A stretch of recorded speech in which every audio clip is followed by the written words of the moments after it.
Super. Nē, man gribējās vienkārši pateikties no mūsu puses tev vispār, Aiga, ka esi atradusi laiku, kad tev ir tā iespēja, kur pēc darba dienas būtu varējis vienkārši slēgties, iet atpūsties, bet tu tā vietā atrod laiku, lai būtu šeit ar mums un īstenībā, lai pārējām arī kopienas dāmām padalītos nedaudz vairāk, kas tad ir tas tavs stāsts un tā tava pieredze. Un varbūt var mazliet pateikt, vienkārši iezīmēt, kas ir tas, ko tu plāno šajā sarunā pastāstīt un kā tu redzi šo mazo šī vakara sarunu. Jā, būtībā es izstāstīšu divas lietas. Prezentācija sastāvēs no divām pusēm. Viens ir par mani, par to, kā es nonācu līdz mākslīgajam intelektam, kas ir tas, varbūt kā es apgūtu tās zināšanas, kas ir nepieciešams, kam es izgāju cauri.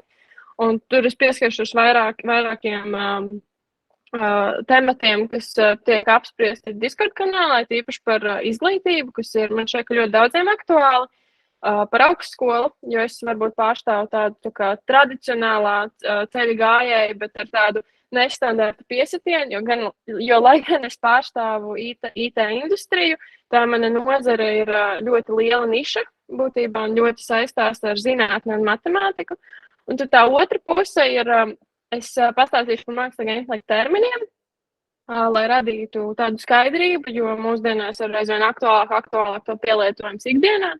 Tas pats ChatGPT, un izstāstīšu mākslīgā intelekta rīku dzīves ciklu, kā vispār notiek izstrāde, tāds tā kā ieskats, kā varbūt datu zinātnieki, mākslīgā intelekta izstrādātāji, un arī projektu vadītāji, vispār cilvēki, IT cilvēki, kas ir ar šo te saskarās ikdienā, kam tad viņi kādiem soļiem iet cauri. Jā, tās divas lielās lietas, un tā saruna ir plānota aptuveni uz 30 minūtēm. Bet es ceru uz diskusiju, jebkurā brīdī uzdodas jautājumus, čatā, es skatos līdzi, centīšos lasīt. Un, esmu gatava pastāstīt mazliet vairāk par to, kas jums interesē, un arī gatava pastāstīt mazliet mazāk, ja es aizinājos.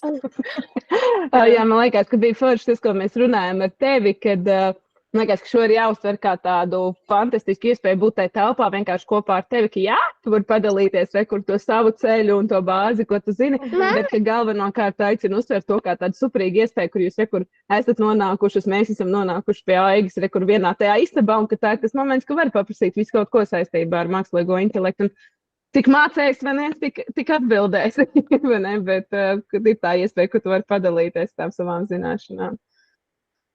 Jā, un tad es varbūt varu sākt oficiāli. Jā. Mums jau tā aktīvā pievienošanās ir beigusies. Ja? Jā, super. Tad, tas oficiāls intro, ka man sauc Aiga Andrijanova, es esmu mākslīgā intelekta izstrādātāja uzņēmumā Plāja. Mēs esam maziņš uzņēmums, bet latviešu uzņēmums. Mums ir līdz aptuveni 40 darbiniekiem, office tepat pie Dominas. 10 gadu garumā izstrādājam risinājumus, kas pārsvarā ir saistīti ar datorredzi, automatizējam dažādus procesus gan Latvijas, gan ārzemju uzņēmumiem. Visbiežāk tie ir kvalitātes kontrols risinājumi, piemēram, pa konvejeru lentu iet kaut kādi objekti, un mēs tad pasakām, šis te objekts ir slikts vai labs. Kā arī nodarbojamies ar web projektu izstrādi, bet tad es vairāk esmu pie tiem projektiem, kas ir par AI.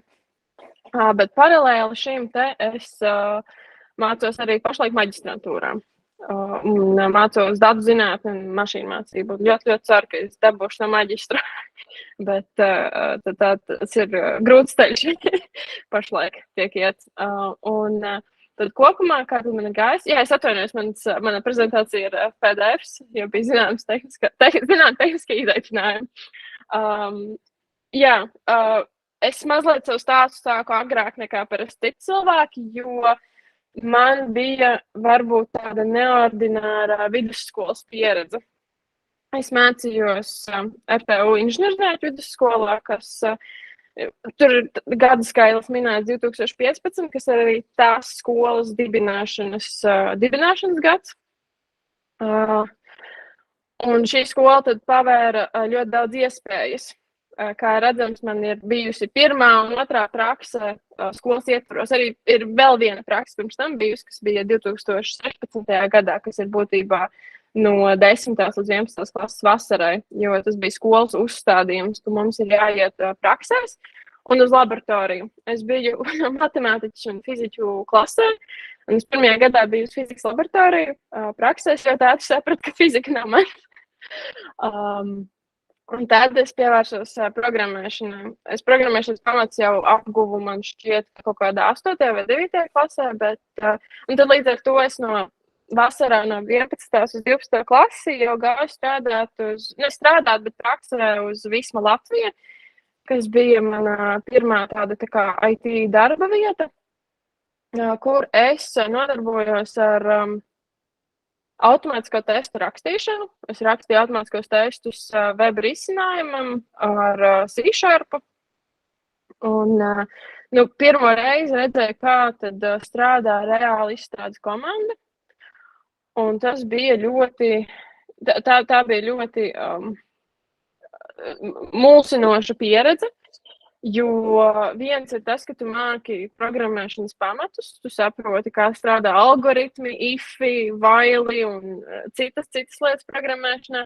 Un otra lieta ir saprast, kā strādā versiju kontrolas sistēmas, kā strādā dažādas DevOps lietas. Mums, piemēram, Vismā bija Jenkins, bija dažādas datubāzes. Piemēram, ja mācoties programmēt, mēs izmantojam tikai vienu datubāzi, tad tur, kā jau normālā izstrādes komandā, tur bija development datubāze, tur bija testa datubāze, tur bija demo datubāze, un tas bija milzīgs informācijas apjoms, ko man vienkārši vajadzēja sagramot.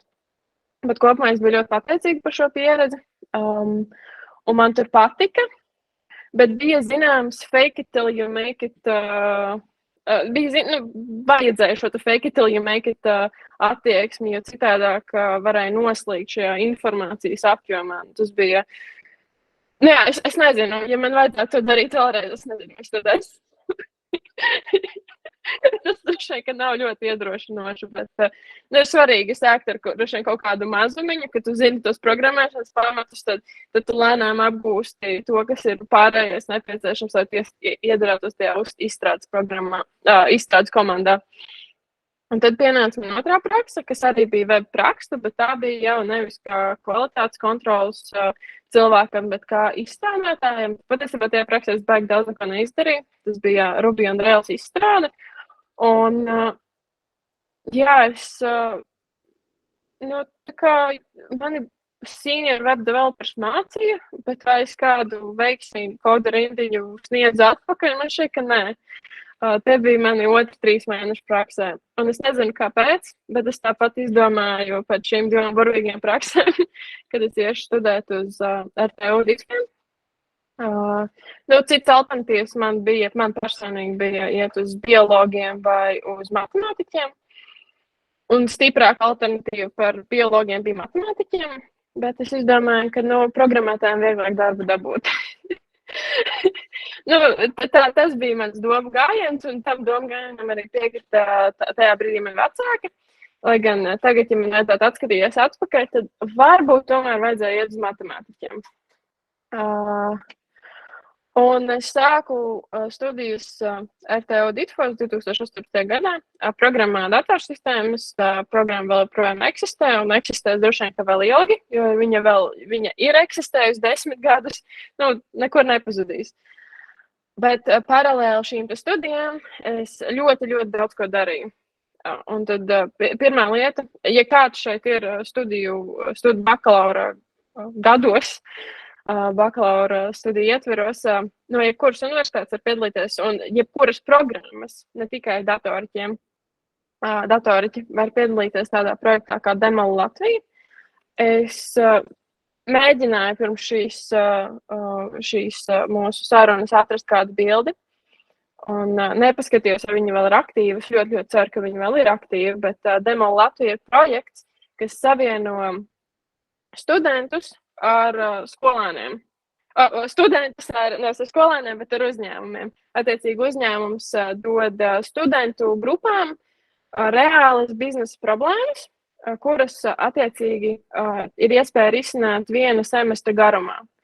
Un Demo kā organizācija dod dažādus projektu organizēšanas rīkus, motivāciju lai risinātu šo problēmu. Kā arī izmaksā stipendiju, kas ir kā studentam baigi forši. Un ir beigās iespēja pārdot šo risinājumu šim uzņēmumam, kas arī manā gadā ar manu komandu izdevās. Bet dzirdot citu pieredzi, ir ļoti svarīgi, kāda komanda salasās. Kā bez mazliet noveicās. Man ļoti noveicās, jo man šķiet, ka maģistra līmeņa biznesa students, man bija digitālās mākslas students, vai arī vienkārši mākslas students, kurš ļoti labi prata digitālo mākslu. Man bija viena medicīnas inženierijas studenta, un man bija doktorants no RTU Ditviem. Un mēs izstrādājām projektu par virtuālo realitāti un saliekot kopā tās mūsu spējas. Mēs kopumā, mums sanāca izstrādāt tādu projektu, kuru mēs beigās pārdevām Tieto uzņēmumam. Es nezinu, droši vien, ka viņi neko ar to projektu neizdarīja, jo es nezinu, cik kvalitatīvu darbu var izstrādāt studentu grupa, ieguldot kaut kādas 5 stundas nedēļā, semestra laikā, bet tā bija ļoti forša pieredze. Viennozīmīgi arī daudz ko iedeva. Es funkcionēju tajā komandā kā tāda kā komandas vadītāja. Sākumā es gribēju būt tehniskais cilvēks, bet tā kā mums bija doktorants no RTU Ditviem, man nebija iespējas konkurēt ar to, kurš pēc tam rakstīja savu disertāciju par virtuālo realitāti. Man šķiet, ka augmentēto realitāti, bet tas nav tik būtiski. Un, kopumā tā bija ļoti forša pieredze. Tā kā, ja kāds ir vēl bakalauros, ļoti iesaku, lai vai kurā programmā jūs būtu. Un attiecīgi arī maģistros vai, es nezinu, vai doktorantiem tas būtu ļoti saistoši. Tad, ja kāds no projektiem, ko piedāvā uzņēmumi, varētu būt saistoši. Bet šis noteikti bija tas pirmais solis, kas man pavēra iespējas, jo es iepazinos ar ļoti daudziem cilvēkiem. Un tad es gribēju pārslēgt slaidus. Man ir jautājums. Kāpēc tu būtu tagad izvēlējusies matemātiku, nevis programmēšanu? Teici vienā mirklī. Jā, tad mēs varam laikam tomēr pārēt uz nākamo slaidu. Okay. Par šo mēs nesen esam diskutējuši ar kolēģiem. Man kolēģi, kā es minēju, no maza uzņēmuma. Un mēs parasti atlasām ļoti, jāsaka, patiešām gudrus speciālistus, kas varbūt nav eksperti kaut kādās tehnoloģijās, bet kas ir ļoti labi problēmu risinātāji. Un tas galvenais atzinums mums vismaz kopīgi runājot bija tāds, ka tās lietas, ko māca IT bakalauros, datorzinātņu bakalauros vai datorinženierijas bakalauros, ir tāds, ka tās lietas ir interesanti apgūt mājās. Uztaisīt mājās spēlīti vai palasīt par to, kā strādā datoru tīkli, paskatīties kādu YouTube video par šīm tēmām. Ir kaut kas tāds, ko mēs vismaz iedomājamies, ka mēs varam darīt savā brīvajā laikā vienkārši tāpat. Bet matemātika ir grūti piespiest sev mācīties. Un mēs pārstāvam tādu industriju, kur tā matemātika ir jāzina. Un tā ir tā mūsu niša. Es saprotu, ka visiem izstrādātājiem, kas, piemēram, nodarbojas ar kaut kādām datu bāzēm vai webu, tas nav aktuāli, bet mums, kā cilvēkiem, kas automatizē procesus, cilvēkiem, kas nodarbojas ar mākslīgo intelektu, datu zinātni, ir šī matemātika ļoti svarīga. Un mēs bieži vien saskaramies ar problēmām, kur inženiertehnisko pusi mēs varam atrisināt, bet mums ir jāiegulda diezgan daudz resursi, lai viņi atrisinātu efektīvi, tāpēc, ka pietrūkst šo matemātisko zināšanu. Līdz ar to, ja mēs varētu attīt atpakaļ laiku un atkal iet universitātē, daudz no mums droši vien, ka ietu matemātikas bakalaurantūrā un ietu matemātikas maģistrantūrā. Jo tās programmēšanas un datoru arhitektūras un datoru tīklu prasmes, viņas nāktu vienkārši piespiedu kārtā vai no aiz hobija. Ja uztaisīt spēlīti ar C++ vai kaut ko, ir diezgan jautri mācīties kaut kādus integrāļus, tur limitu teorēmas un tādas lietas, varbūtību teoriju un stohastiskos procesus. Tā ir vienkārši personīga preference, kas mums ļoti, ļoti sakrita. Un mēs sapratām, ka nē, tas nav jautri. Vajag kādu, kuram tev ir jāiesniedz mājasdarbs, kurš tev sitīs pa pirkstiem, ja tas mājasdarbs nebūs iesniegts un tu, tā kā, jā, tu nebūsi sasniedz to mērķi. Tev vajag kādu, kurš tev pieskata, ka tu esi iemācies to matemātiku. Tā ir tā garā atbilde. Jā, es ceru, ka es atbildēju, bet jā, un es gribēju pieskarties tai izglītības tēmai, jo bieži vien Discordā parādās šī tēma. Es varu noprezentēt tādu pārsvarā savu viedokli ar nelielu ietekmi no saviem kolēģiem, ka vissvarīgākais ir prasmes, nevis šis papīrs, bet ir svarīgi domāt par to, ka ir jāizvēlās visoptimālāko zināšanu iegūšanu veidu tieši pašam sev. Un tad tie zināšanu iegūšanas veidi ir dažādi, un viens no tiem arī ir universitāte. Tad ir kursi, tad ir grāmatas, un ir svarīgi saprast, ka ir gan sliktas universitātes, gan slikti kursi. Ir svarīgi saprast to, ka kvalitāte, ka cena nenosaka kvalitāti, ir ļoti daudz burvīgi bezmaksas resursi. Ir arī būtiski tas, ka to laiku, piemēram, ja izvēlās universitātes ceļu, ka to laiku izmanto liederīgi. Ja izvēlās universitāti Latvijā, tad visbiežāk ir tā, ka puse no tiem kursiem būs diezgan sliktā kvalitātē. Tāda ir, diemžēl, tā realitāte. Un tad ir jāsaprot tas, ka patiesībā jau tā programma ir sastādīta jēdzīgi. Tās tēmas, tie kursi, kurus māca, ir tas būtu man šķiet, ka jāzina cilvēkam IT nozarē. Bet tas, ka tā pasniegšanas kvalitāte ir zema, tur tad attiecīgi tev pašam ir jākompensē. Tas, ko es darīju dažos kursos, ir, piemēram, es mācījos pašmācības ceļā. Es pilnībā ignorēju universitātes materiālus. Es atradu online, ja nemaldos, pat Khan Academy vai kaut kur identisku kursu un gāju pēc daudz kvalitatīvākiem materiāliem. Tas savā ziņā liecina par kvalitāti, par universitātes kvalitāti, kas nav pārāk spīdoša, bet tā tas ir. Bet tajā pašā laikā universitātē ir no vienas puses arī vērts iet, jo ir tie daži pasniedzēji, kuriem ļoti interesē tas, ko viņi māca, un kuru dēļ ir jēga iet uz to universitāti, jo, ja ir labs pasniedzējs, tad man šķiet, ka reti, kuri kursi to, ja reti, kuri online kursi, online YouTube video var to aizvietot. Jo, šeit ir vairāk nevis par to, vai kursi, kā piemēram, Kodaleks pret universitāti, bet drīzāk dzīves pasniedzējs pret YouTube video. Un ir vēl svarīgi atcerēties tas, ka universitātes nesagatavo profesijas pārstāvis. Universitātes būtībā īpaši IT nozarē dod pamata zināšanas šajā sfērā.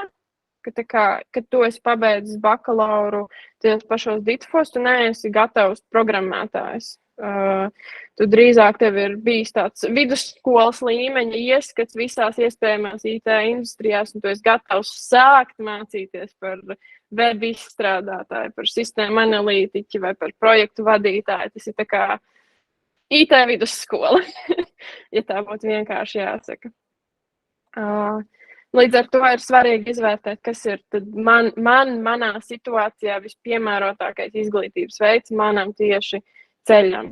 Un tad ja ir runa par AI, kas ir ja doma iet uz datu zinātni, tad es teiktu, ka tomēr tas grāds ir svarīgs.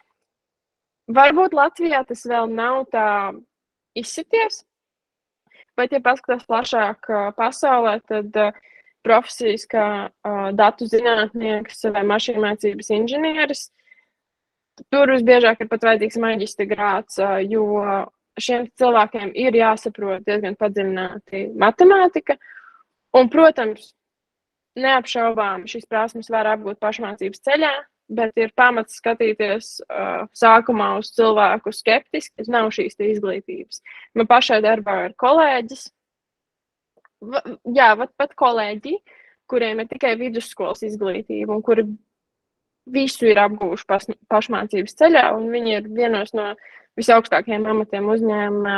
Neviens neapšauba viņu zināšanas, bet, lai iegūtu šo te, es pat nezinu vārdu latviski, credibility, šo te, es nezināšu vārdu latviski, diemžēl, to pierādījumu par savām prasmēm, reizēm tā universitāte ir svarīga, un it īpaši datu zinātnē, ir pat reizēm svarīgi, ka tev ir publikācijas, kuras, nekādi citādi tu nevari rakstīt. Var rakstīt, bet ir grūti, ka tevi akceptē žurnālos, ja tev nav attiecīgo grādu. Jā. Tas ir par šo te izglītības jautājumu. Man patika, kad mūsu privātajā sarunā tu teici, kad ir, cilvēkam tā kā vajag to gribēšanu kaut ko zubrīt, un man liekas, ja tev nav kaut kāda, tā interese par kaut kādu sfēru, bet tu aizēji uz universitāti mācīties, tev iespējams tas var iemācīt to mācīšanos, jo, man liekas, pat ja tu pēc tam aizēji kaut kādu datu zinātnieku, tev ir tā kā, nezinu, jāzina tās īsas formulas, vai ko tur māca tajā datu zinātnē, un tev ir tā kā jāgrib zubrīt un jāgrib ņemt kaut kas sarežģīts, un tas viss ir jārisina. Tev tā kā ir jābūt tai, es nezinu, kā lai pasaka tam, gribai, spēkam, tā kā, to darīt. Jā, tas ir tā, ka ir svarīgi, ka piemēram, es esmu aizgājusi studēt maģistrantūrā, izaicināšā maģistrantūrā, un tieši esmu aizgājusi uz matemātikas maģistrantūru, tieši tāpēc, lai man būtu kāds, kurš sit pa pirkstiem, ka es nemācos to matemātiku. Jo es zinu, ka man vajadzēs to matemātiku, lai es darītu tās lietas, ko es gribu darīt. Jo es vēlos man darboties ar mašīnu mācīšanos, es turpināt un vēlos advancēt savas prasmes. Bet es zinu, ka bez ļoti advancētām matemātikas zināšanām, patiesībā tās nav ļoti advancētas matemātikas zināšanas, vienkārši salīdzinājumā ar IT jomu advancētām matemātikas zināšanām, es nevarēšu darīt to, ko es gribu darīt. Un man, tā ir tā prasme, kuru man personīgi ir visgrūtāk apgūt, un man vajag, lai man kāds sit pa pirkstiem, kad es to nedaru. Un savā ziņā es maksāju par to, kad man ir mana personīgā policija, kas vaktē mani, ka es mācos. Tas ir tas, kā es to esmu izanalizējusi. Jo, to visu, ko es mācos universitātē, arī var apgūt pašmācības ceļā, protams, sarežģītāk, jo vēl viena lieta, ko universitāte un kvalitatīva universitāte un kvalitatīva kursi sniedz, ir tas, ka gudrāki cilvēki ar gadu pieredzi tev parāda ar pirkstu.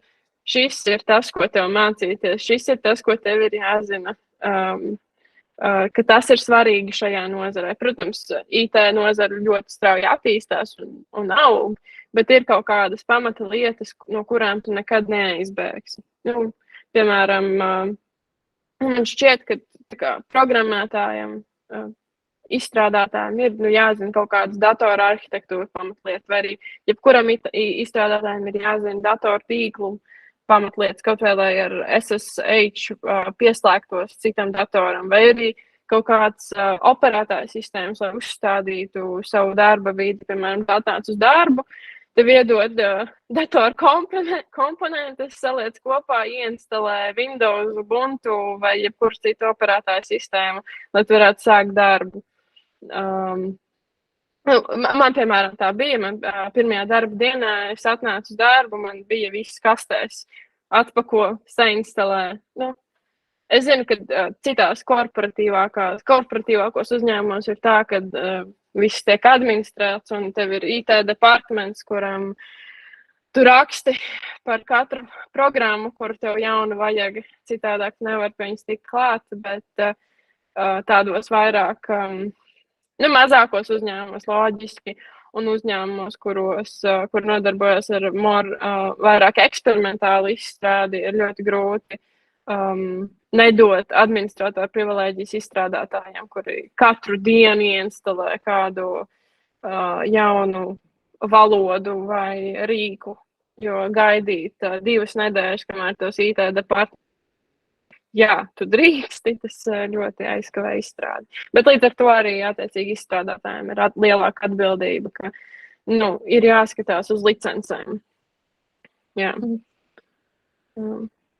Es nezinu, vai tu vēlāk dalīsies, bet varbūt varēsi pēc tam vai nu čatā vai kur padalīties ar kaut kādiem materiāliem. Iespējams, mēs ar Annu varēsim vēlāk apkopot, kur ko tu ieteiktu mums paskatīties, ja mēs, piemēram, gribam apgūt šo mašīnu mācību, jo man pašlaik izklausās, ka tur tas ietver tādas vairākas profesijas, vairākas zināšanas, pēc tevis klausoties, bet, pieņemsim, es esmu cilvēks, man šobrīd, man personīgi nebūtu laika iet uz universitāti mācīties, bet es esmu ieinteresēta, un es domāju, ka ir arī ļoti daudz sievietes, kuras ir līdzīgā situācijā kā es, un tāpēc varbūt būtu ļoti noderīgi, ja ieteikt kaut kādus materiālus, un varbūt pēc tam kaut kā mums atsūtīt, un mēs varēsim pēc tam padalīties ar citām, ar tiem. Jā, man ir ļoti daudz materiālu, kurus ieteikt, un šī ir tāda forša profesija, kur tev nevajag zināt visu uzreiz, tu vari lēnām soli pa solim mācīties, vienkārši, lai tu būtu darba tirgumu interesējošs speciālists, ir diezgan daudz jāiegulda sevi, jo tad, kad esmu meklējis un skatījusies vakances, ir 2 varianti. Ir patiesībā tikai viens variants. Esmu skatījusies, ka prasa vai nu jau vismaz maģistra grādu un uzsāktu disertāciju par šo tēmu, vai arī, ka tu esi juniors, ka tev gatavi ir izaudzināt. Jā, bet man ir ar ko padalīties, varbūt pēc tās pirmās prezentācijas daļas es varu ieskicēt, ko tas nozīmē, un tas arī atkarīgs arī ļoti no uzņēmuma.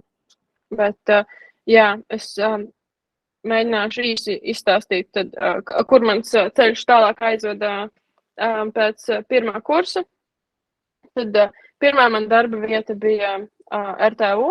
Es strādāju, man šķiet, ka pat ne fakultātē pēc juridiskiem dokumentiem, bet fakultātē esošā institūtā, kur būtībā es darīju visu, ko man lika.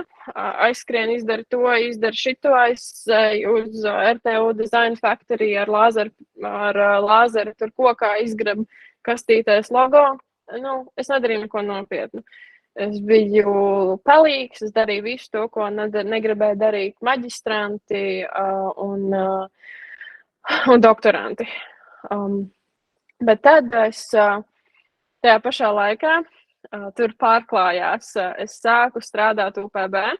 Viņi pēc tās manas prakses vēlāk mani uzrunāja, un tā bija man pirmā nopietnā darba vieta, kas saistījās jau ar automatizāciju.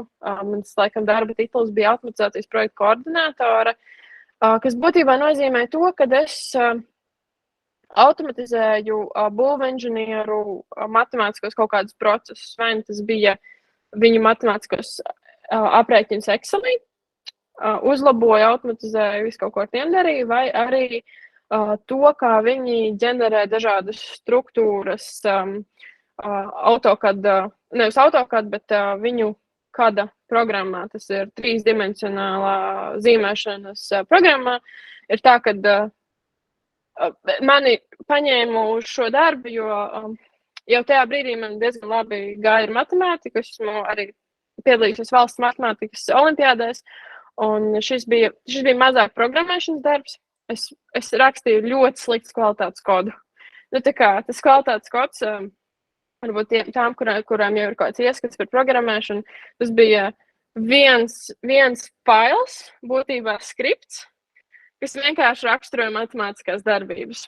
Ja nemaldos C-sharpā, tas ir par tā matemātisko, un būtībā es rakstīju matemātiskos modeļus tur, piemēram, kā uzzīmēt spirāla veida kāpnes. Tā kā no koda kvalitātes ļoti, ļoti briesmīgi, no matemātikas viedokļa baigi forši. Bet to darbu vietu es pametu tieši ar domu uzrakstīt bakalaura darbu. Un bakalaura darbs bija mans atspēriena punkts mākslīgajā intelektā. Un tur arī nostrādāja laimes un pazīšanās faktors. Viens no maniem universitātes biedriem pateica, kurš darbojās institūtā, viņam bija jau savi draugi izveidojušies, pateica, ka rekur, ja nemaldos, maģistrantiem ir mašīnmācības kurs, kuru vada ļoti gudrs vīrietis. Vai tu gribi nākt ar mani? Mums nebūs nekādi kredītpunkti, mums nekas nebūs par to, bet ir forši, ir iespēja pamācīties. Un es gāju uz to kursu. Un es izgāju šo te kursu. Un es pie šī vīrieša, kurš sauc Evalds Urtāns, kurš ir, man šķiet, ka es varētu atļauties teikt, ka Latvijā viens no vadošajiem cilvēkiem mašīnmācībām, rakstīju bakalaura darbus, uzrakstīju viņam pēc tā kursa, kad man ļoti patika un tā, un vai es varētu rakstīt viņu bakalaura darbu.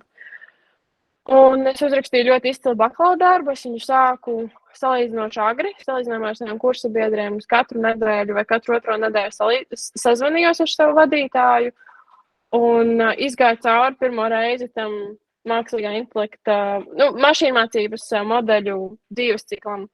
Un mans darbs bija par to, kā no sirds ritma atpazīt emociju stiprumu. Protams, teikt, atskatoties, tas nav,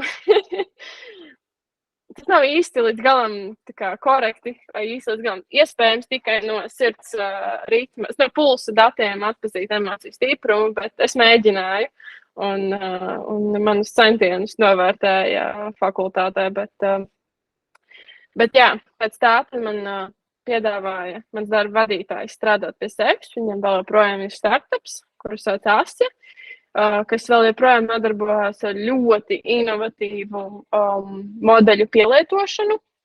Piemēram, mēs izstrādājām kopā ar kolēģi fonu trokšņu noņemšanas sistēmu. Es nezinu, vai jūs dzirdat, bet man fonā mans dzīvesbiedrs sit pa klaviatūru, un mēs izstrādājām tādu mākslīgā intelekta būtībā sistēma, kas noņem šos fonu trokšņus. Ir tāds catchbox mikrofons, un viņi bija mūsu klienti, un attiecīgi mēs šis te modelis reāli laikā noņem, piemēram, bērna bļaušanu, atskaņas, kaut kādus, piemēram, nokrīt kaut kāds objekts, saplīst krūze, un šo te trokšņu noņem un paliek tikai balss, un tā balss tiek ļoti maz sabojāta kaut kādā ziņā, jo ir tāds, ir veidojas tur ļoti minimāla pieskaņa, ja ļoti ieklausās. Un, un kamēr es strādāju tur, es uzsāku un pametu maģistrantūras studijas LU datoriķos. Kāpēc es uzsāku, jo es stāstīju, ka datu zinātnē tomēr tā izglītība ir svarīga. Pašā vārdā datu zinātne ir vārda zinātne. Līdz ar to mums vērtē to grādu esamību. Bet pametu, jo tas sajūta, kas tur radās, bija tāda, ka tas ir bakalaurs plus. Būtībā tās tēmas, kas tika mācītas, bija gandrīz tas pats, kas bakalaurā, varbūt nedaudz grūtāk. Daži priekšmeti bija pat vieglāki, piemēram, bakalauros RTU man bija kurs datortīkli, kas bija ļoti nežēlīgs kurs un atsījāja pusi no kursa. Varbūt nedaudz mazāk, bet tāpat LU DEF maģistrantūrā pirmajā gadā. Man pašlaik nav tas trokšņu bloķētājs. Ja man ir trokšņu bloķētājs, tas ir Google trokšņu bloķētājs, nevis tas, ko mēs pašlaik lietojam. Bet es varētu atrast, varbūt ir kaut kāds publisks demo. Bet par to, maģistrantūru, par tiem datortīkliem, es jau lasīju komentāru, novērsos. Par tiem datortīkliem, tad LU datorķos bija daudz vienkāršāk šis kurs, vieglāk sagrabojams ar zemākām prasībām, kas bija ok un saprotams, jo es saprotu, ka datorzinātņu maģistrs ir domāts visiem, kam ir būtībā inženiertehniska izglītība, bakalaura izglītība. Līdz ar to, ja tev ir bakalaurs tur būvniecībā, tu vari droši iet uz LUDF, un tu, nu, ar grūtībām, bet tu tiksi līdzi. Nu jā, un tad es sapratu, ka viss, stop, es gribu mācīties to, kur es gribu specializēties, un es izstājos ārā, un es pieteicos Imperial College London, attālinātām studijām matemātikas departamentā, programmā datu zinātne un mašīnmācība. Man nešķita, ka mani paņems, jo tā ir, ja nemaldos, pēc tā gada reitingiem tā ir top 7. universitāte pasaulē. Un paņēma. Man arī noveicās ar atsauksmēm, jo es dabūju atsauksmi gan no RTU datorikas fakultātes dekāna, gan arī no sava iepriekšējā priekšnieka un bakalaura darba vadītāja, kurš jau bija ieguvis savu doktora grādu. Attiecīgi ir svarīgas šīs te atsauksmes, no cik akadēmiski augstu stāvošām personām tev tās ir. Un šobrīd es tur mācos, tas ir nepilna laika studijas, bet tāpat ir gan izaicinoši, jo es cenšos apvienot, bet es to apvienoju ar pilnu laika darbu. Sanāk, kā sanāk. Un, jā, un tad es 2023. gada sākumā nomainīju darba vietu. Un pašlaik esmu savā jaunajā darba vietā, jau drīz jau būs gads riņķī. Un nesen es sāku vadīt projektus. Un šobrīd, teiksim, manai pāraudzībā ir projekts par to, kā klasificēt dažādus plaušvēža pacientus, balstoties uz biopsijas datiem no atomspēka mikroskopa. Jā, tas ir projekts, ko pašlaik vadu es, bet paralēli piedalos citos projektos, kā vienkārši mākslīgā intelekta risinājumu izstrādātāji. Jā, šis īsumā ir mans ceļš, un tad tālāk. Es redzu, ka tu ir kaut kādi jautājumi sardušies, bet jā, tad varbūt šobrīd mēs varam pievērsties kaut kādiem jautājumiem par, es nezinu, par izglītību, par tādām lietām es atrilsīšu, kas čatā notiek.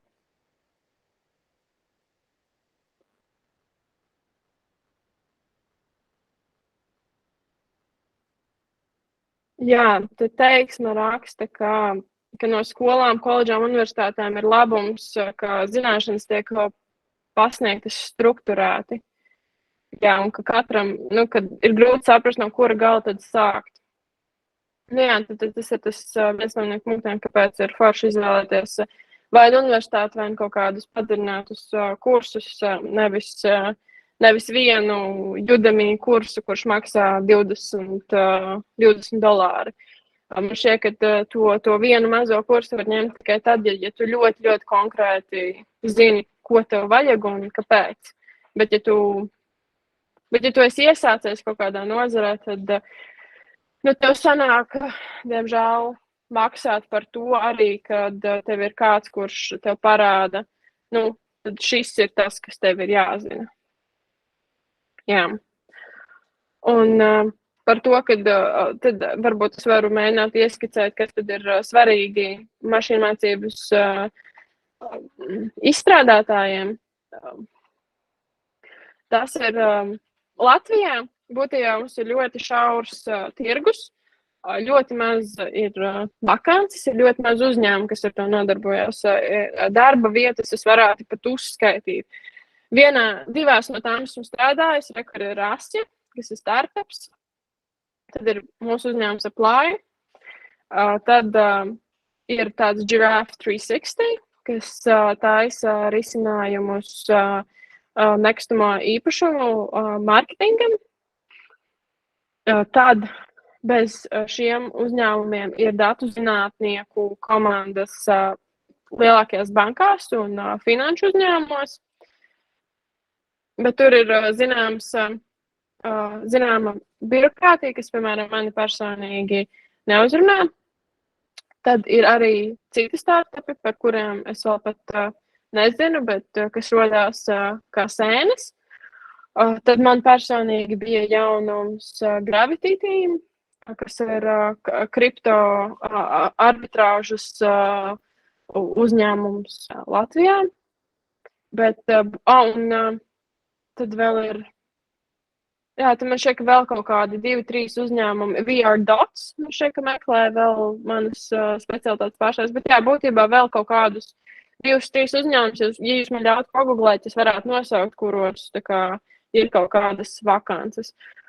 Un ko es ar to gribu pateikt, ka vēl joprojām šīs profesijas pārstāvjiem vajag būt tādiem tā kā Swiss Army knives, ka mums prasa gan diezgan augstas programminženierijas zināšanas, ir jāzina šis tech stacks par izstrādi, tev ir jābūt clean, tā kā tev ir jāraksta diezgan tīrs, labs kods, jāsaprot, kā strādāt ar GitHubu, labi, tas ir bare minimum prasības, bet, piemēram, ja uzņēmums izmanto Docker dev konteinerus vai kaut kādas jau pipeline sistēmas, bet arī tajā pašā laikā tev ir jābūt datu zinātnieka prasmēm un problēmu risinātāju prasmēm. Un šos divus skillsetus apvienot, tas ir tas lielākais izaicinājums līdz ar to, lai kļūtu par datu zinātnieku. Visbiežāk vai nu tev sākumā jau jābūt izstrādātājiem ar kaut kādu 3-4, visbiežāk tas ir, ka tas ir izstrādātājs 3-4 gadu pieredzi, kurš lēnām savā brīvajā laikā iemācās to datu zinātnes pusi, vai arī tu esi matemātiķis, fiziķis, kurš iemācās to programminženierijas pusi. Tā nav visbiežāk tas nav entry level darbs. Man gribētos teikt, ka man kaut kādā ziņā noveicās. Un arī, piemēram, pie mums praksē mēs ņemam maksimums vienlaicīgi 2 cilvēkus. Un es ļoti reti redzu, es nezinu nevienu citu uzņēmumu Latvijā, kurš tieši uz mašīnu mācību un datu zinātni ņemtu praktikantus. Parasti ņem uz datu analīzi, kas ir vairāk jau tāds vienkāršāks darbs savā ziņā. Kas var, protams, datu analītiķi var darīt ļoti sarežģītu darbu, bet to darbu var sākotnēji darīt vienkāršā līmenī. Teiksim tas difficulty pakāpe sākumā var būt ļoti zema. Es ceru, ka es izteicos pietiekami saprotami. Un tad līdz ar to tās prasmes, kas ir apgūstamas, ir diezgan liels tas tech stacks un diezgan liels tas matemātikas stacks. Un tad es varu atsūtīt kursus par gan, kas ir, jo ļoti daudz ir bezmaksas materiāli. Jums nevajag maksāt par studijām, ja ir apņemšanās un nevajag kādu, kas sit pa pirkstiem. Un tad, es neredzu, ka čatā būtu sabiruši jautājumi, tad es varētu pārvirzīties uz šo otru prezentācijas pusi.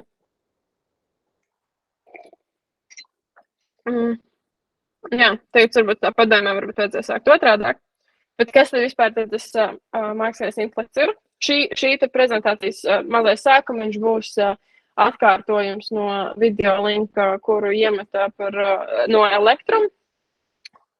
Bet es centīšos konsolidētāk visu izstāstīt. Tad, mākslīgajam intelektam patiesībā nav tādas vienotas akadēmiskas definīcijas. Ir ļoti daudz definīciju. Tad, kad es mācījos, mums bija kurs par mākslīgo intelektu, un mums profesori prezentēja kādas 20, varbūt. Un man patika šī definīcija, kas ir no Britannica.com. Tas nav nebūtu akadēmisks resurss, bet, manuprāt, tā ļoti labi raksturo, kas ir mākslīgais intelekts. Un mākslīgais intelekts ir attiecīgi datorspēja veikt uzdevumus, kas parasti asociējas ar saprātīgām būtnēm. Un līdz ar to ar mākslīgo intelektu mēs jau esam bijuši saskarsmē ļoti, ļoti ilgu laiku. Jo mākslīgā intelekta izstrāde aizsākās, un mēs sākam runāt par mākslīgā intelekta vēsturi no kaut kādiem 1960. gadiem. Un es saprotu, ka vairumam cilvēku mākslīgais intelekts sākās tikai ar ChatGPT, bet labs piemērs mākslīgajam intelektam pirms ChatGPT, kas ir visiem diezgan pazīstama lieta, ir tie paši Google Maps, Waze, maršrutu plānošana. Tas brīdis, kad jūs ievadat rekurīmaņu sākuma adresi, rekurīmaņu beigu adresi, atrodi lūdzu man visātrāko maršrutu vai visīsāko maršrutu vai maršrutu, kas neved pa zemes ceļiem. Tas arī ir mākslīgais intelekts, mākslīgā intelekta algoritmi, kas veic šādas te funkcionalitātes. Un tad tas mākslīgā intelekta paveids, jeb izpausme, kas ir uzsprāgus pēdējos 10, nu jau vairāk gados, vai arī, Alis tikko pieminēja, kad Grammarly, kas palīdz labot kļūdas tekstā, es nezinu pat, cik Grammarly ir vecs, man nav nejausmas, bet viens no tad mašīnu mācīšanas ir viens no paveidiem, kas tad ir pēdējos 10 gados uzsprādes pateicoties skaidrošanas resursu pieejamībai. Tieši pateicoties tam, kad ir attīstījušās videokartes un dažādas tehnoloģijas iekšā videokartēs, kas atļauj efektīvi skaitļot, rēķināt. Būtībā dators ir liels glorificēts kalkulators. Un tad mašīnu mācīšanos savukārt var iedalīt 3 apakšveidos.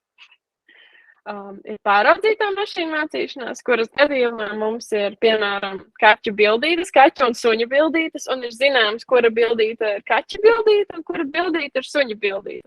Attiecīgi, mums ir marķēti dati, un ir kaut kāds konkrētu mašīnu mācīšanās algoritmu kopums, kurus mēs varam attiecīgi izmantot.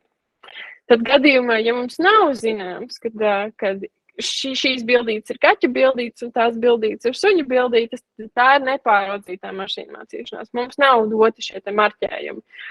Un tad savukārt mēs jau esam vairāk ierobežoti, ko mēs varam darīt ar tiem datiem. Un tad mēs tos varam, piemēram, klasterizēt pēc tā, kādi pikseļi ir šajos attēlos, kādas krāsas tur ir. Un tad mēs realitātē to var izmantot, ja mums ir dati, teiksim, par klientu iepirkšanās paradumiem. Mēs varam mēģināt klasterizēt šos datus un atrast kaut kādus klientu segmentus un tad izanalizēt, kādi tad mums klienti ir mūsu uzņēmumā.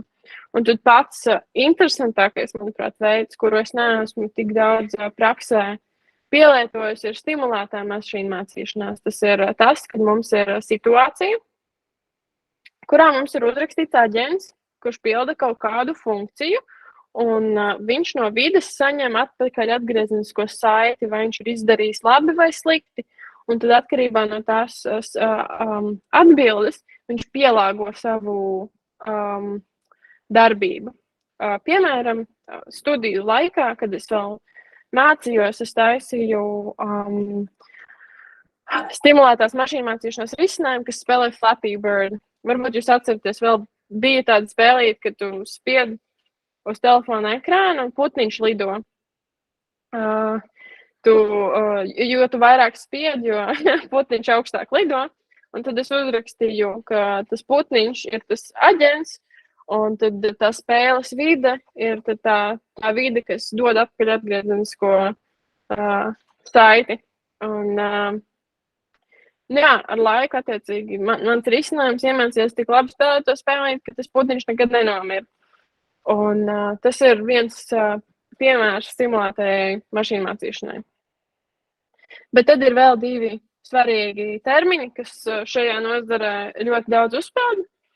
Tie ir mākslīgā neironu tīkli un dziļā mašīnu mācīšanās. Mašīnu mācīšanās algoritmus var realizēt ar mākslīgiem neironu tīkliem, bet tas nav vienīgais veids. Un tie ir algoritmi, kas ir radušies iedvesmojoties no smadzeņu darbības un bioloģiskā neironu signāliem. Protams, tur apakšā ir matemātikas teorija, bet šī prezentācija nav par to. Tas būtu atsevišķs stāsts, un tajos materiālos, kurus es atradīšu vēl, noteikti būs pastāstīts tas, kā šie mākslīgie neironu tīkli strādā. Tas nav patiesībā tik sarežģīti. To varētu sākt saprast, man šķiet, ka jau no kaut kādas 8. klases matemātikas zināšanām, jo tur apakšā, piemēram, tajā grafā, ko mēs redzam pa labi, ir lineāras funkcijas. Tā kā man šķiet, ka kāds gudrs 8. klasnieks varētu jau sākt saprast. Un tad dziļā mašīna mācīšanās ir neironu tīkls, kuram ir vienkārši vairāk par 3 slāņiem. Un šie termini tiek ļoti mētāti apkārt kaut kādos linkedinos, it īpaši, kā mārketinga un buzzwordi īsti nesaprotot, ko tie nozīmē, lai vienkārši piesaistītu uzmanību. Tad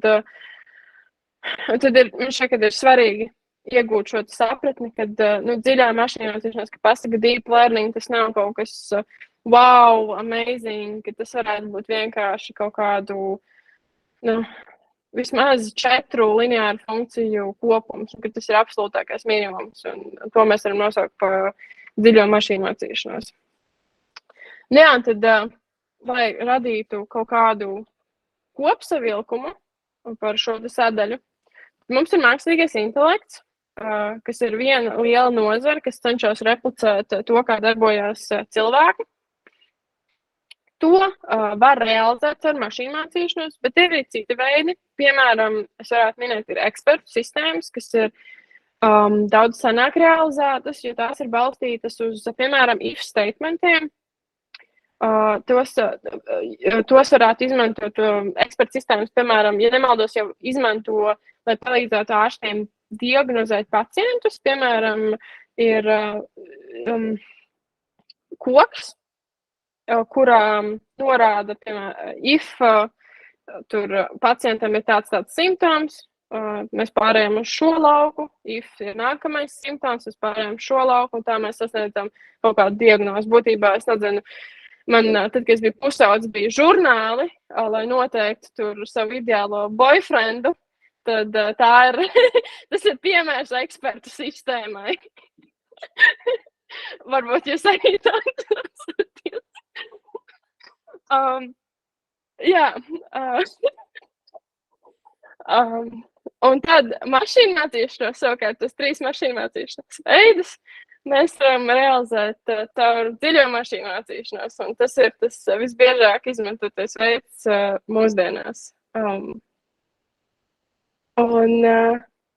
Tagad es varu pastāstīt, beidzot nonāks līdz brīdim, kur es varu pastāstīt, kā tad notiek šis te mašīnu mācīšanās rīku dzīves cikls.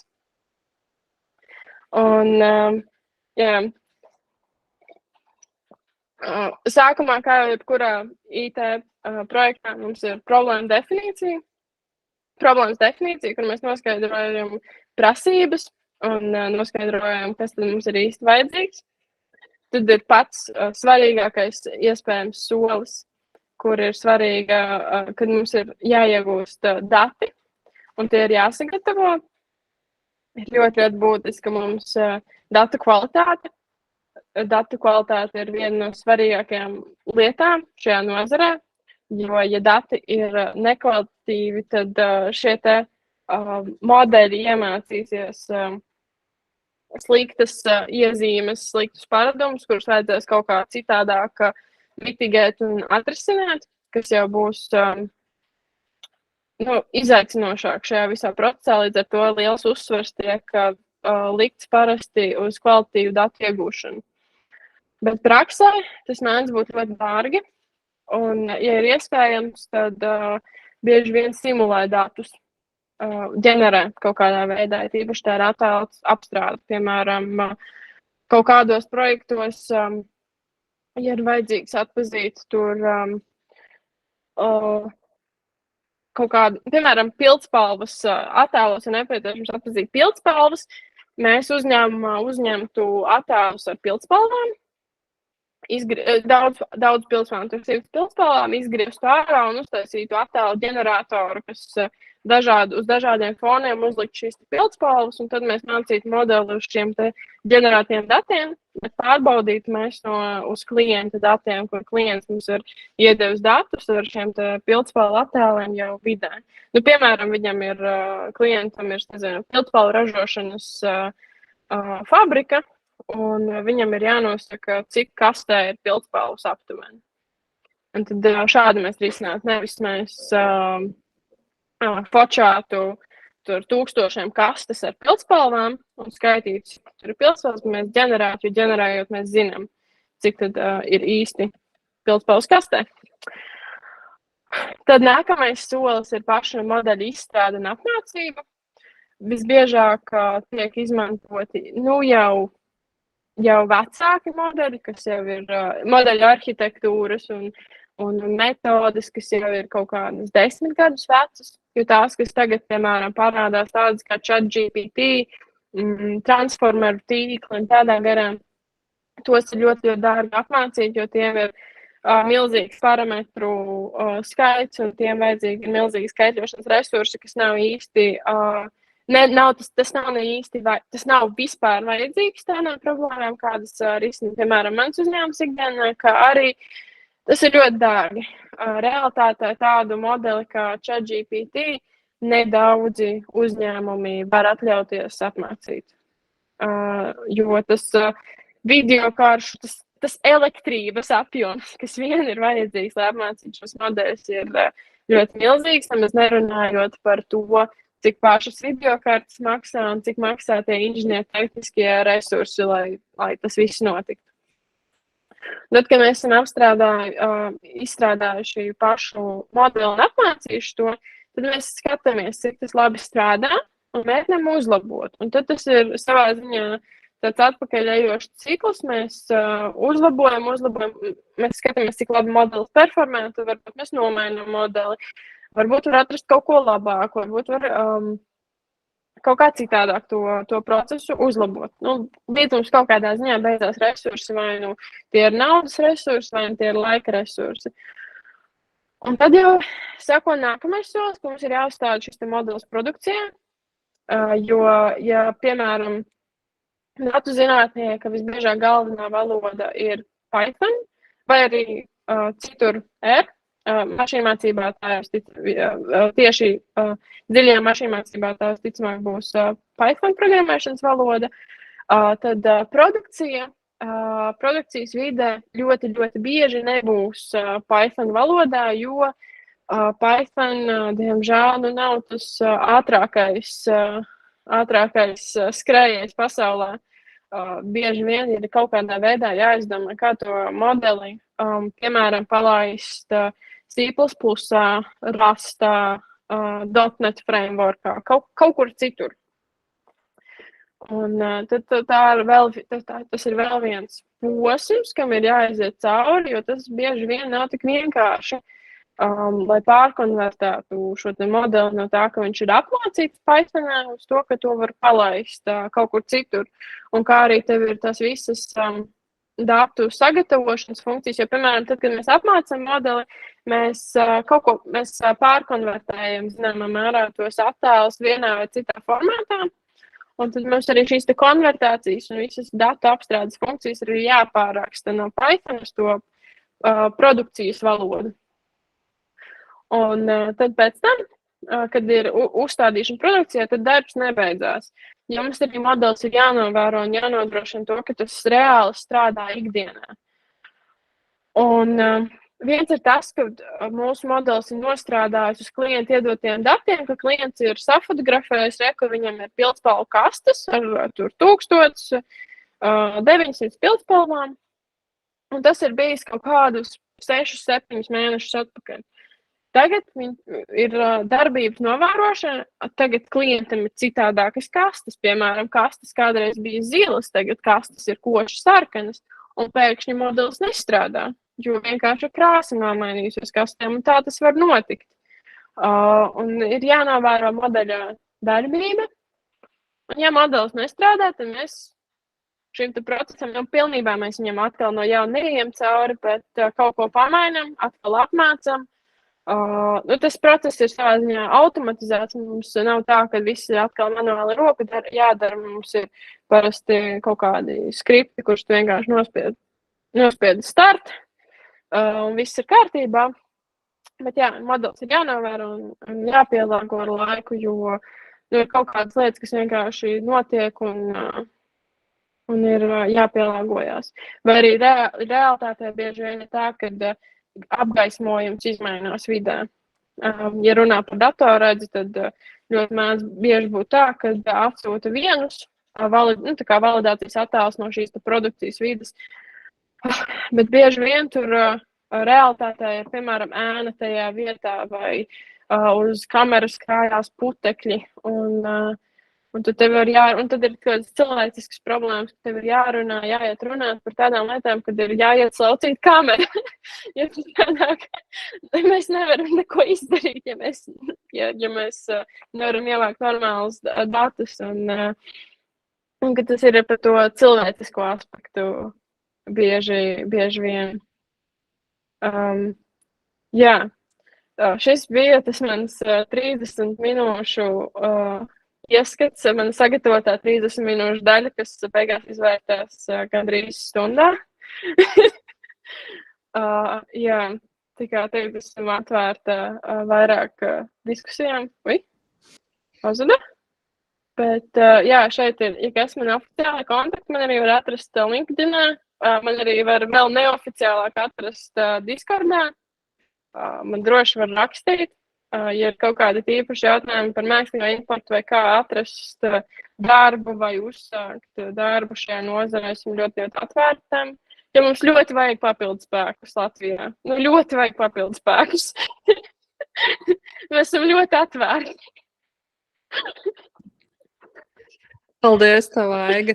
Man liekas, bija tā kā super interesanti, un tajā pašā laikā īstenībā liekas, tas ir ļoti sarežģīti, ja tu gribi būt šis mašīnu izstrādātājs, jo liekas, tev tiešām ir jāapgūst vairākas zināšanas, lai tev būtu tas, lai tev būtu zināšanas un kaut kāda sapratne, kā strādāt vispār ar šām lietām, un tev vēl plus vēl jāredz tā visa lielā kobilde.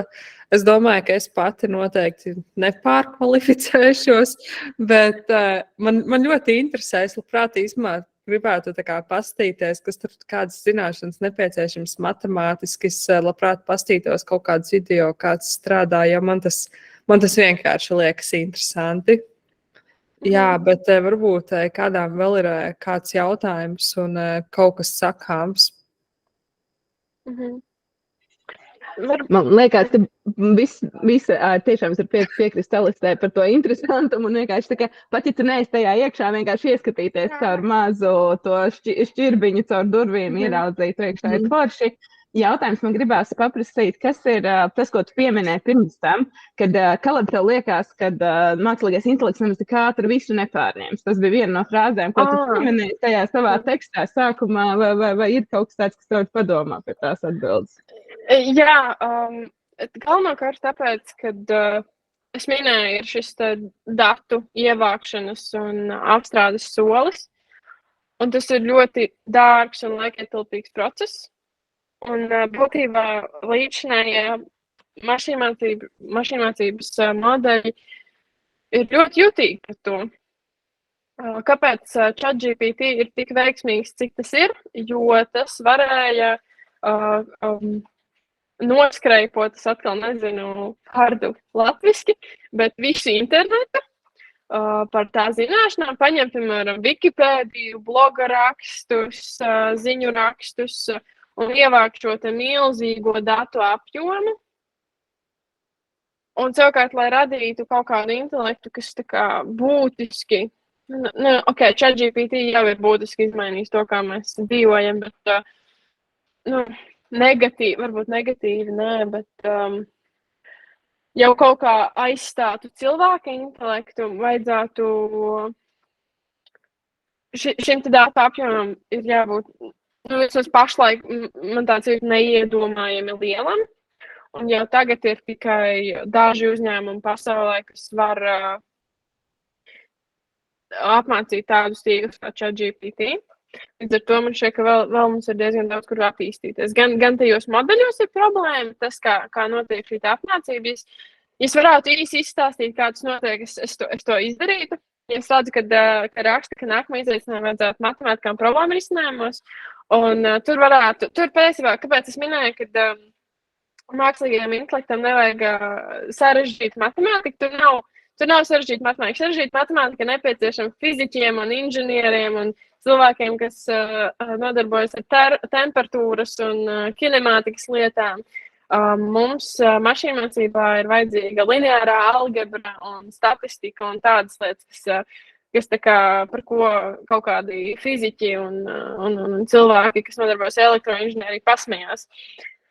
Līdz ar to, jā, es varētu dot ieskatu tajā, es arī varētu ātri paskaidrot, kāpēc, manuprāt, ir vēl tāls ceļš ejams līdz tam, kad mūs kaut kādā ziņā pārņem. Jo mums arī tie skaitļošanas resursi ir ļoti, ļoti limitēti. Piemēram, tas modelis, ko es minēju, kurš noņem fona trokšņus, to modeli mēs mācījām uz 4 ļoti, ļoti jaudīgām videokartēm 2 nedēļas. Ja nemaz varētu pastīties, cik tās, varbūt es beigšu slaidrādi, bet es varētu uzmest aci, jo tās bija diezgan ģiftīgas videokartes.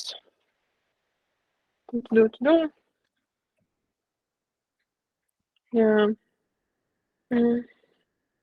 Nu jā, tagad vairāk tās videokartes nav tik dārgas, bet nē. Jā, viena tāda videokarta $5000. Jā. Un uz 4 tādām videokartēm 2 nedēļas, un viņas nepārtraukti strādā un ēda elektrību, jā, piemēram. Tas ir tikai, lai noņemtu to, kad fonā man nokrīt kaut kāda glāze. Jā. Man ir arī jautājums. Es īstenībā neatceros, ka šito tu mums rakstīji privāti, vai arī tu to teici čatā.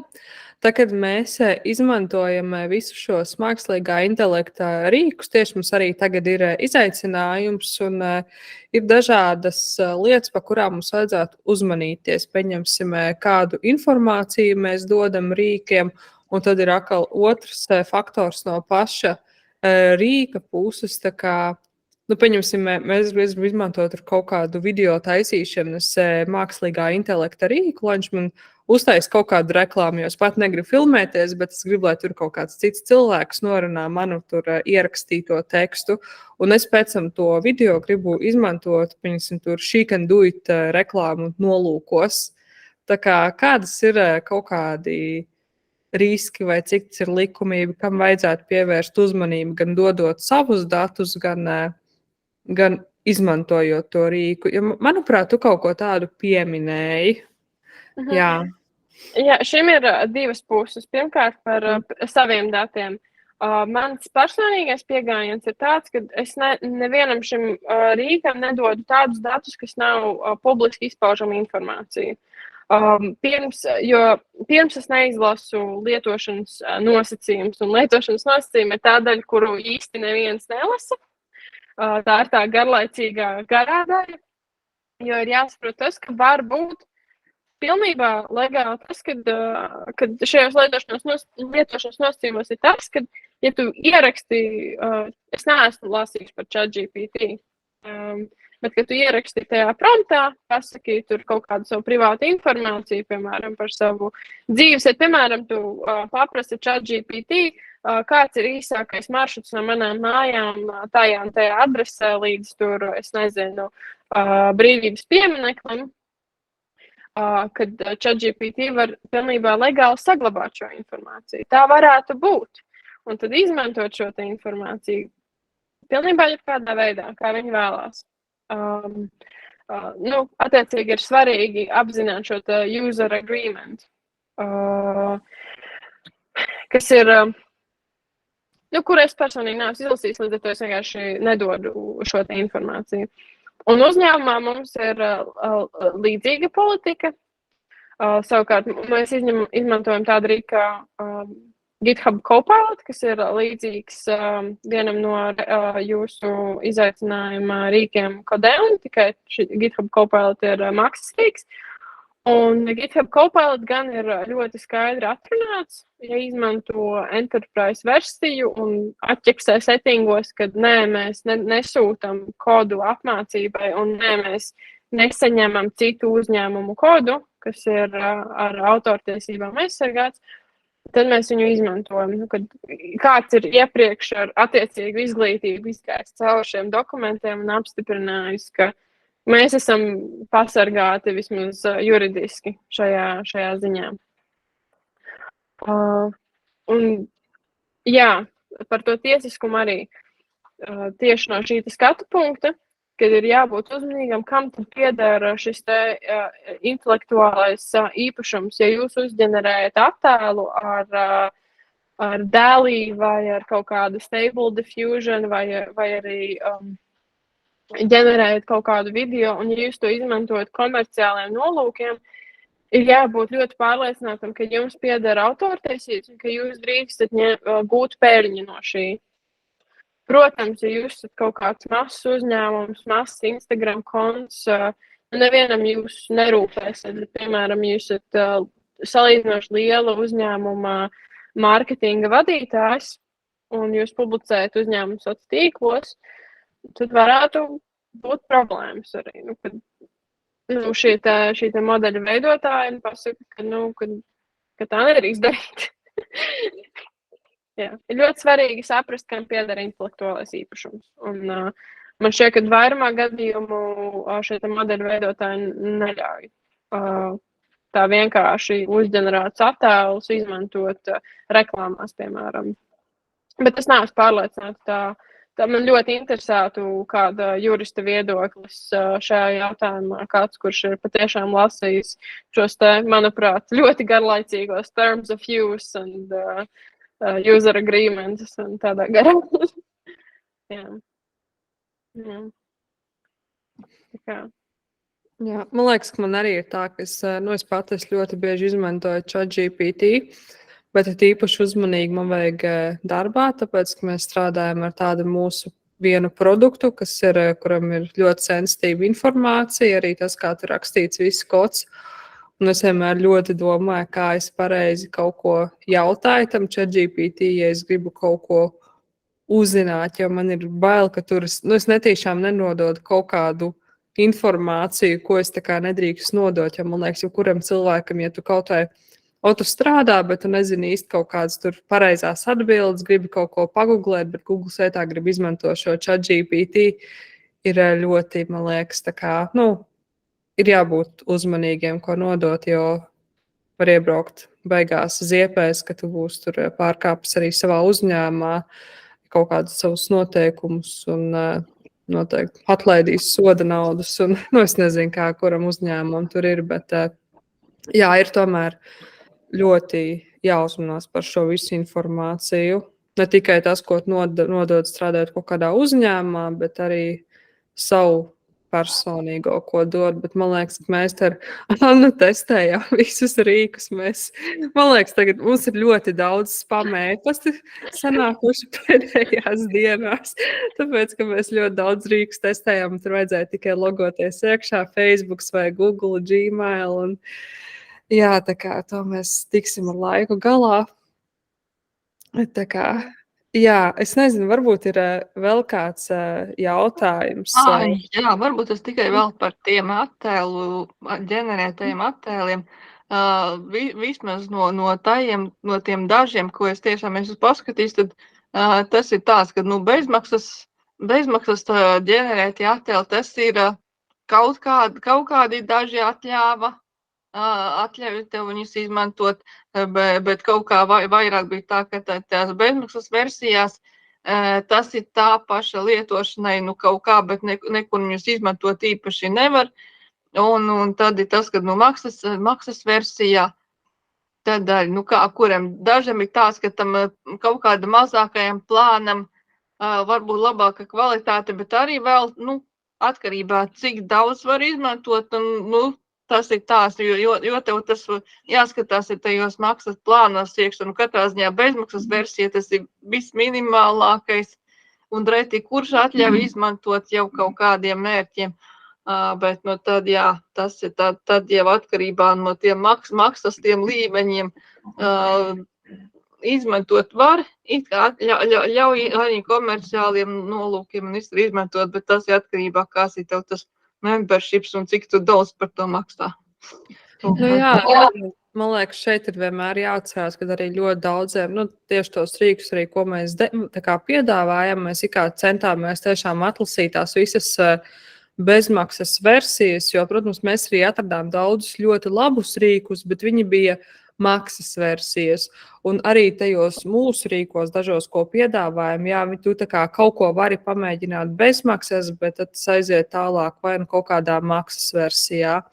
Bet viens ir tas, kad arī jāsaprot tas, ka tiem cilvēkiem tas ir kaut kāds biznesa modulis, jo tagad, man liekas, ir īpaši, kad ChatGPT bums notika, vienkārši arī daudzi pārējie AI rīki sāka birt un daudz to atrada kā veidu, kā piepelnīties, un ir daži rīki tiešām ļoti labi un daži nav tik labi.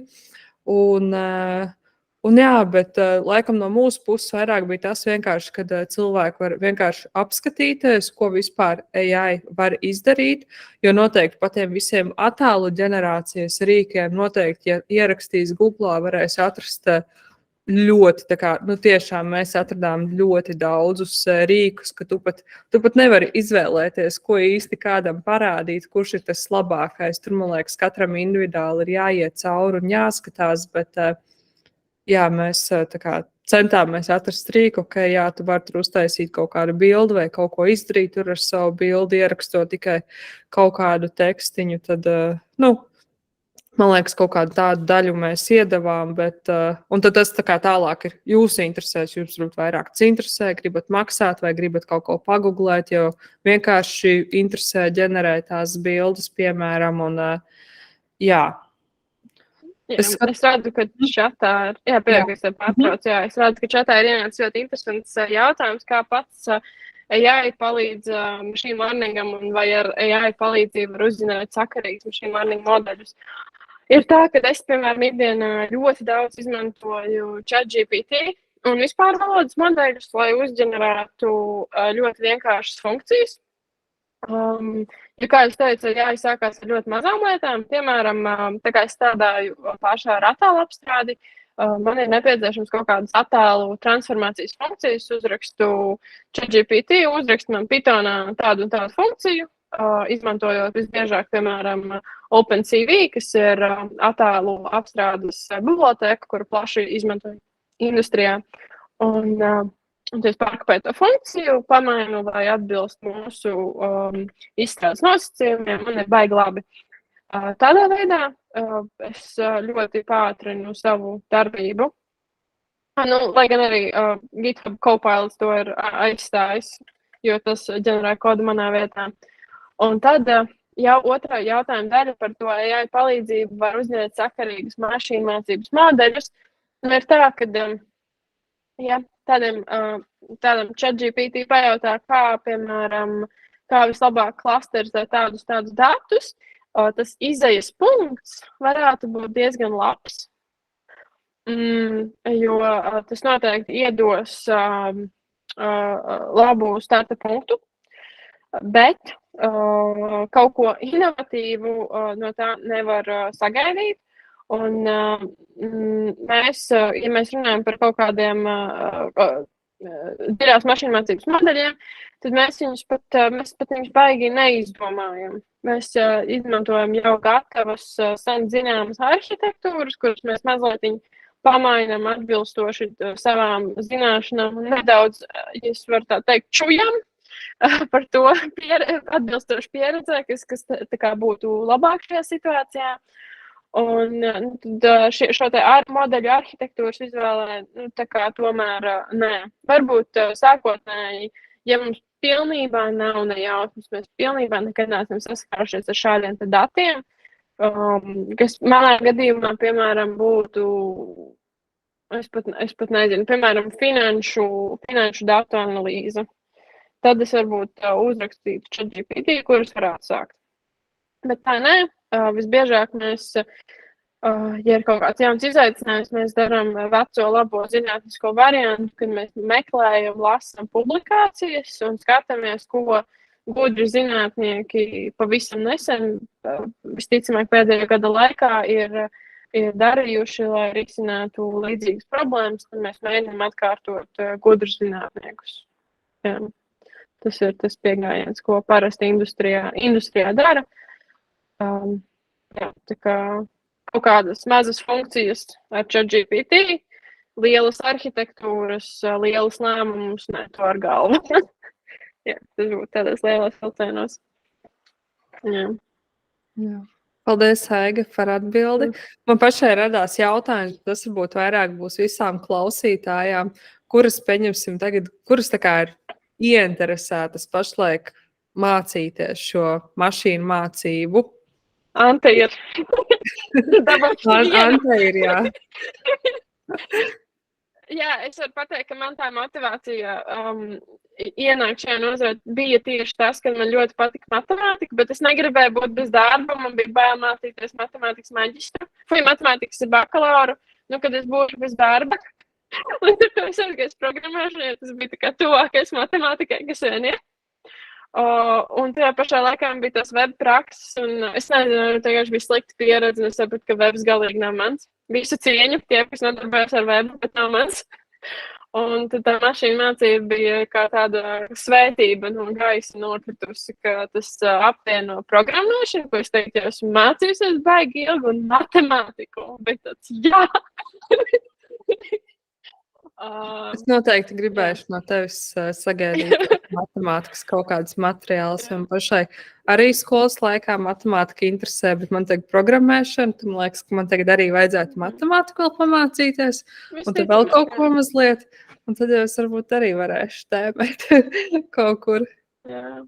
Starp citu, mēs arī ņemam web programmētājus, un mums ļoti patīk, ka web programmētājiem ir neliela izpratne par AI, ja viņi implementē tad mūsu modeļus web pusē. Jā. Tā kā. Jā. Jā. Bet man liekas, ka vēl kāds jautājums ir, vai arī... Sāk ienākt tikai paldies. Jā. Var jūs tur, kur Aiga tu minēja par to pusstundu, rekāt pusotru stundu, tā kā arī likām, tā arī bija, jo kaut kā vienmēr iespēja dzīvējās dzirdēt to stāstu izplešās un arī parādās jautājumi, bet mēs ļoti novērtējam to laiku, ko tu veltīji, un man liekas, Aiga par laimi nekur nepazūd. Viņa turpat mums Discordā ir, tā kā arī, kā jau viņa minēja, tā arī ir tā viena no vietām, kur ar viņu var sazināties un rakstīt, un mēs noteikti priecājamies par to tavu pienesumu un piedevumu, ko tu raksti sarunās, un tā kā aicinam arī pārējās dāmas, kurām interesē noteikti sagaidīt. Alis, vai mēs noteikti sagaidīsim no Aigas materiālus, bet arī noteikti, ka pēc tam arī varēsim jau bišķiņ turpināt šīs sarunas arī atsevišķi varbūt. Jā, turētu atsūtīt tos materiālus, nezinu, kas tur priekš matemātikas kaut ko. Jā, es mēģināšu tuvākajās dienās apkopot, un tad manā darbā ir Python. Python un tad izstrādē mums ir citas valodas, tā kā productionā, bet datu zinātnē Python ir visur. Jā. Super. Tas, ko es varu pateikt, vienkārši liels paldies tev, kad veltīji vakaru dalījies, kur iebirst arī virtuālie paldies tev čatiņā un sirsniņu formātā, kā novērtējam arī to, ka arī ikdienā dalies savos viedokļos. Un paldies, ka varēji būt šajā vakarā kopā ar mums. Jā, paldies, ka klausījāties. Kur ir kaut kāda rociņa pacelsies. Jā, droši. Var arī voice. Vai arī mēs varbūt vēlējās parādīt emociju. Varbūt mīt nevar zināt tikai. Tā varētu būt. Jā. Labi. Tā pārējām Rūt arī parādīsi. Čau visiem. Jā, čau visiem. Paldies visām par vakaru kopā un turpinam darboties. puķis, jā. Tā visām dalībniecēm paldies, ka atradāt laiku pieslēgties un